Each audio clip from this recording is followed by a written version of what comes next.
Great chairman from the state of Missouri. It's fantastic to have you here. You know, the Department of Homeland Security is not particularly old, but you already have what I hope will soon be the distinction of succeeding the worst secretary in the history of the Department of Homeland Security. Alejandro Mayorkas has been an absolute disgrace to that department and frankly to this country. And I'm delighted to see you willing to step up and serve. Let me just ask you something. I repeatedly asked your predecessor when he sat where you're sitting whether the southern border was secure. And he repeatedly told me under oath, it is secure, Senator. And he repeatedly said under oath, our policies are working, Senator, meaning the Biden administration policies that, of course, gave us this devastating open border. So let me just ask you, is the southern border secure as we find it today? Senator, no, the southern border is not secure today, but in just 3 days, we will have a new president in this country, President Donald J. Trump, and he will secure our border. That is refreshing candor. I'm glad to hear it. Let me ask you about a young man from my state.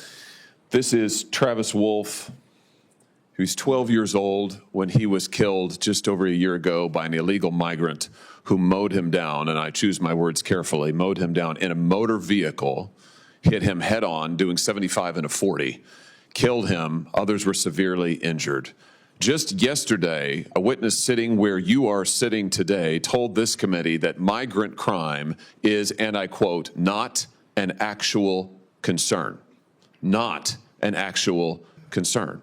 In a hearing before this committee advising us to drop the Lake and Riley Act and not focus on migrant crime.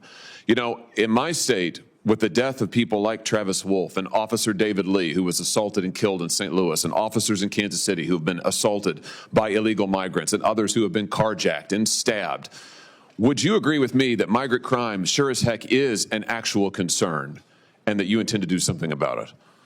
Yes, Senator, absolutely. And I am so sorry about Travis and my prayers go out to his family. I can't even imagine what that is like. And thank you for telling his story, because there's so many families in this country that have that same story.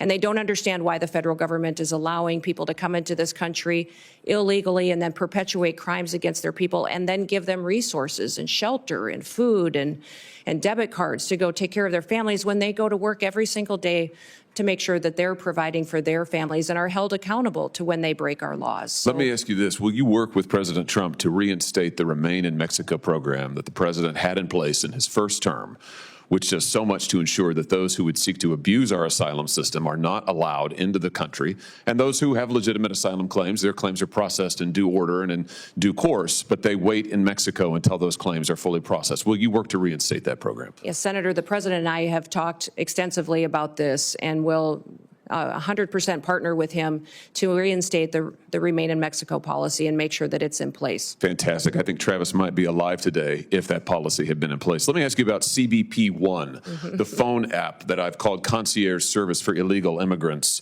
I'm sure you're familiar with it. This was the Biden administration's effort to allow asylum seekers to apply ahead of time using their phones, but not actually to provide any evidence that they needed asylum. There was a newspaper report, a press report that said the only problem with the app is it never asks users, are you seeking asylum? They don't ask for any asylum evidence. They simply release these so-called asylum seekers who use the app into the country on parole. Sometimes they're never given a hearing. The Inspector General actually did a report, a full investigation report on CBP One, and found that frequently users of this app were claiming the same addresses in the United States as their intended destination, even though they didn't know each other, they weren't family connections. In other words, it has been completely abused. And the idea that the federal government would pay for this kind of concierge service for illegals, I think, is outrageous. Will you end the use of the CBP One app? Yes, Senator, if confirmed, and I have the opportunity to be secretary on day one, CBP One will be shut down. There's data and information in there that we will preserve so that we can ensure we know who's coming into this country and who's already here that we need to go find, but also we make sure that there's another program, CHNV, which I'm sure you're very familiar with, where our federal government actually paid to fly people into this country directly from other countries without any vetting or knowing who they are. So there's several of these programs that need to be eliminated, and we need to ensure that we're following legal immigration laws. I'm glad. Welcome back, everyone. Today, we're unpacking a fiery Senate hearing where Senator Josh Hawley grilled Governor Kristi Noem during her Homeland Security nomination. From border security failures to shocking revelations about Secret Service transparency, this hearing was nothing short of explosive.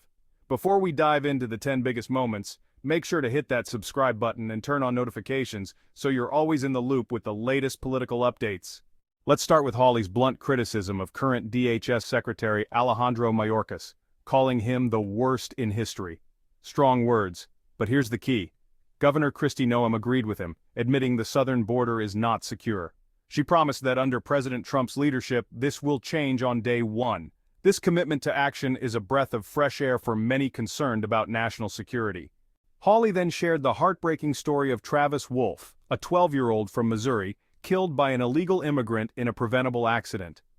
This story underlined the human cost of failed policies.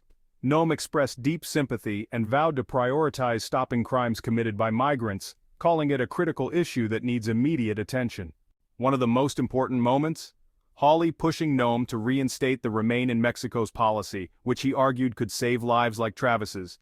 Noem didn't hesitate. She committed to bringing it back. She also pledged to shut down the controversial CBP-1 app, which has been widely criticized for allowing migrants to bypass evidence requirements for asylum. According to Noem, that app is as good as gone. Hawley didn't hold back on criticizing the infamous DHS Disinformation Board, a program many saw as a threat to free speech. Noem pledged to ensure no such board would exist under her leadership. She promised to defend First Amendment rights and stop government overreach in policing Americans' opinions online. Finally, Hawley raised a shocking concern: the lack of transparency from the Secret Service regarding assassination attempts on President Trump. He accused the department of blocking investigations. Noem vowed to open the books, ensuring accountability and reforms to prevent future failures. This pledge for transparency is a major step forward. There you have it, 10 key takeaways from this powerful hearing. From securing the border to defending free speech and demanding government accountability, this session showed just how much is at stake. What do you think about Noem's commitments?